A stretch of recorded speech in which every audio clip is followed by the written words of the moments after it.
I wonder what they're doing all the way out here. Oh well. Looks like things are gonna start getting interesting.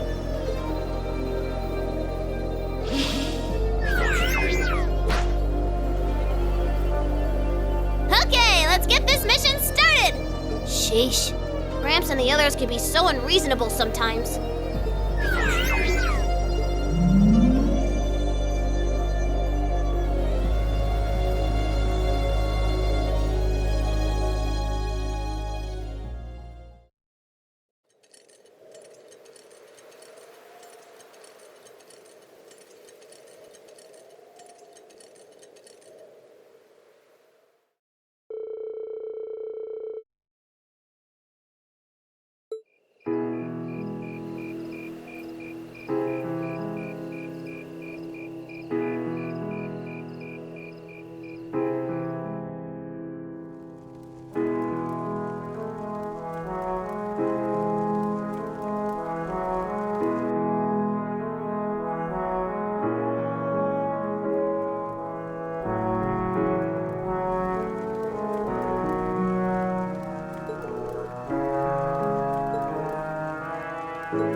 I'm such an idiot. What am I even doing?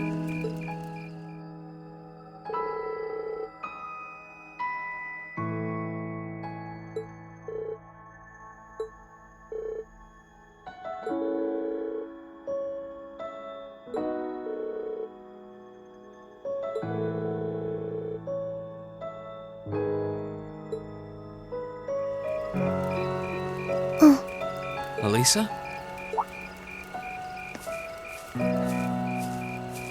Oh, Rean.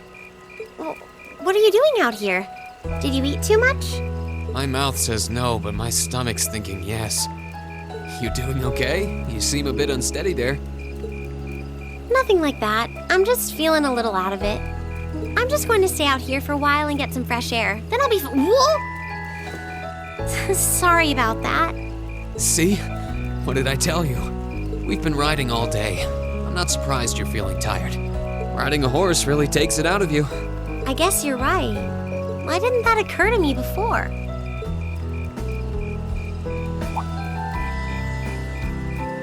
Hey, Elisa, look up at the sky. Huh?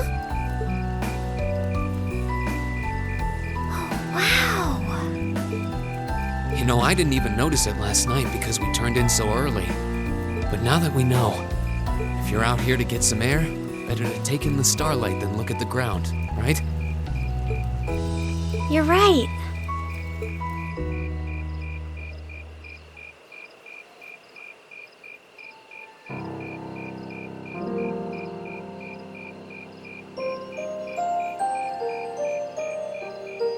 My father was a technician. 8 years ago, he passed away. My family was never really the same after that. Mother was director of the company back then. She focused all of her energy on making the Rhineford Group even bigger. She used to treasure our family, but after that, it's like she could barely spare a thought for us. Oh, she did seem like a talented businesswoman when we met her. Well, more than talented to run the Rhineford Group. What you saw in Ruhr Station was just a watered-down version of her normal intensity. We'd be able to have dinner together maybe once every 3 months, and that's being generous. But at least I wasn't alone. Grandfather and Sharon were always there for me. That's how it was, huh? I guess you've known Sharon for a long time then. Yeah, my mother hired her about 7 years ago. Being a Rhineford and all, I never had many people I could really call friends when I was young. The nobles looked down on me, of course, but the common people treated me like I was different from them, too. At least with my grandfather and Sharon around, I never felt totally alone. Grandfather introduced me to all kinds of different hobbies, like horseback riding and playing the violin. Sharon taught me self-defense and archery, and all the high society etiquette expected of a lady. Meanwhile, my mother kept expanding the company completely against the wishes of my grandfather, the chairman. I see. Though, hasn't Rhineford always been a big industrial company? Kind of, yeah. Even back then, they took on projects in all fields, from steel mills to railway construction to guns and tanks. It's not surprising there are people out there who like to call the company a merchant of death. I can't say I completely agree with that side of the company, but I've never felt embarrassed or ashamed about it. But a few years ago, the Rhineford Group finally went too far. What do you mean? Those 2 railway guns set up in Gorelia Fortress on the eastern edge of the Empire? You know about those, right? Yeah, I've heard of them. They're supposed to have the longest range of any orbital cannon in the world. I've only seen their spec sheets, but the destruction they're capable of is terrifying. Erebonia's still fighting with Calvert over Crossbell, and those guns are capable of targeting any point in Crossbell State. In just a couple hours, they could wipe Crossbell City and its 500,000 citizens off the map. No way. That's way beyond being a weapon of war. More like an instrument of massacre. I couldn't agree more. And neither could my grandfather, who supervised their construction. Even though my mother was the one who signed off on the project, my grandfather regretted it like the decision was his. As he was hesitating over whether to hand them over to the Imperial Army, my mother betrayed him. What? She went behind his back and secured the support of all of Rhineford's major shareholders. Everyone from Ruhr's ruling lord Marquis Ragnar to the top brass of the Imperial Army was on her side. In the face of such overwhelming pressure from all sides, my grandfather was forced to capitulate. He stepped down as chairman, and my mother wasted no time taking his place. That's when my grandfather decided to leave the company entirely. And me. I thought I'd at least have Sharon on my side, but she just did whatever my mother told her to do. It's been 5 years since then already. Oh. I think I get it now. Why she gets under your skin, I mean. It's not so much what your mother did, but how it ended up tearing your family apart. Yeah. I couldn't believe my mother would betray her own father. I couldn't believe grandfather would take it without fighting back. I couldn't believe Sharon, who'd always supported me, watched it all happen without a word of protest. It really drove it home to me. How big the Rhineford Group was now, and how small I was. I hated realizing it had become so large that corporate interests were stronger than family ties. Looking back, I guess that's when I decided I'd leave home and enroll in the academy.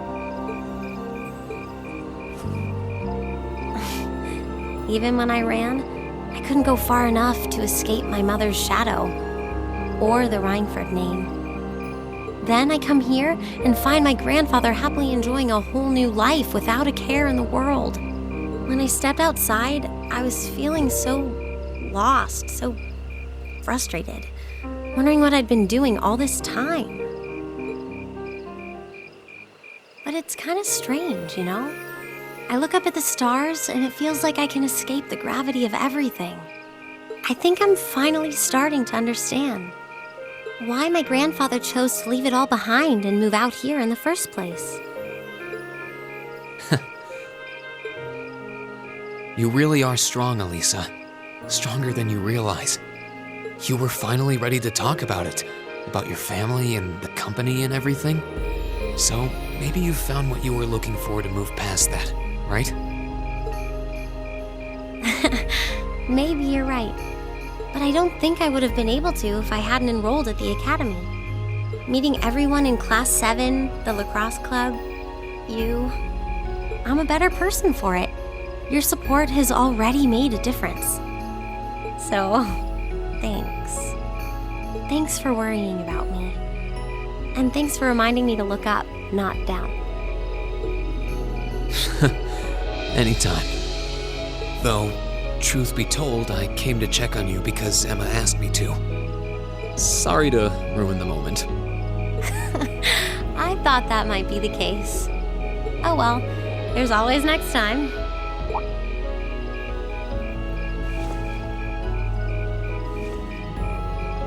It's kind of strange to hear you tell me I'm strong, because I could say the same thing about you.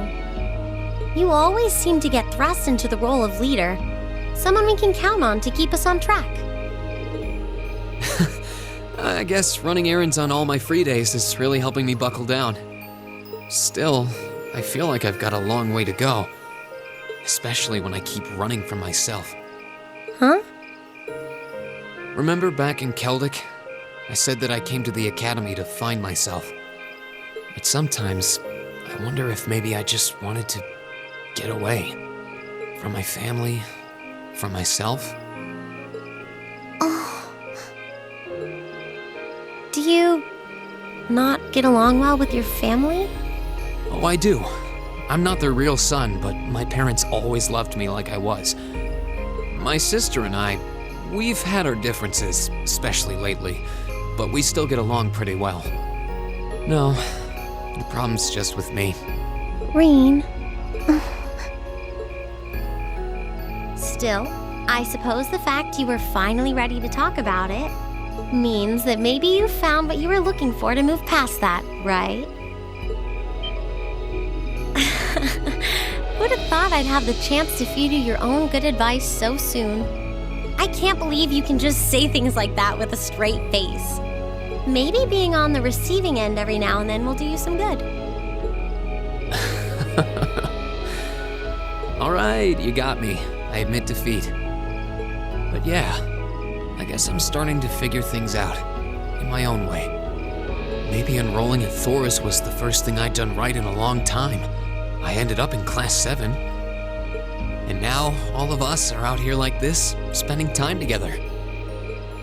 Yeah, I like that. I hope the things we learned during our field studies can help us all make a difference in the world. So... Wait, all of us?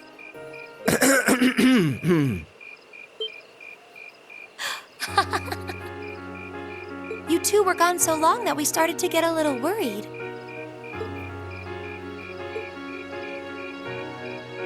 No way! How long have you been listening? Still, I suppose the fact that you were finally ready to talk about it means that maybe you found what you were looking for to move past that, right? Stop! Reen, he was the one who said it first. I was just repeating it back to him. Oh, Elisa, there's nothing to be embarrassed about. Honestly, you touched my heart. I apologize for eavesdropping on you, but at the same time, I'm kind of glad I did. How did I end up in the middle of this anyway? Fine, if that's how you want to play it. None of you are getting any sleep until you've shared all your most embarrassing secrets. What? I don't. You wish. Seems like you did well. Honestly, I feel like she helped me more than I helped her. Hey, guys?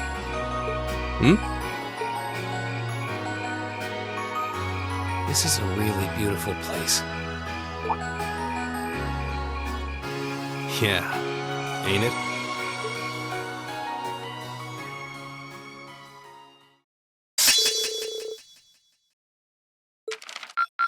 Ooh, you're moving up in the world.